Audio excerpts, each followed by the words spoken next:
इब्तदा है रब्बे जलील के बाबरकत नाम से, जो दिलों के भेद खूब जानता है। इंसान बेबस है, बेबसी ये है कि वो इंसान है।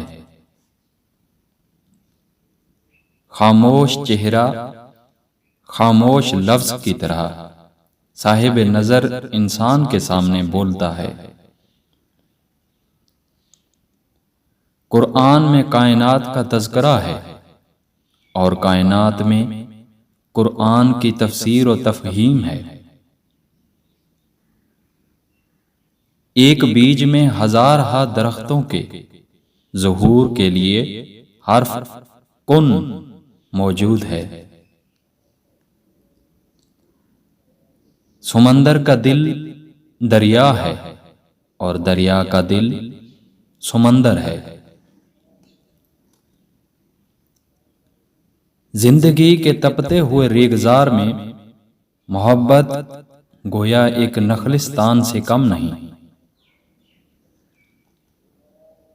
महबूब हर हाल में हसीन होता है, क्योंकि हुस्न तो देखने वाले का अपना अंदाज़े नजर है।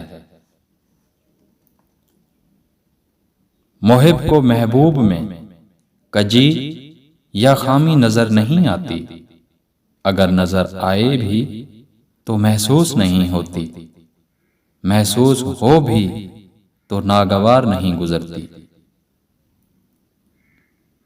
पीरे कामिल का इश्क इश्क नबी सल्लल्लाहु अलैहि वसल्लम ही कहलाएगा।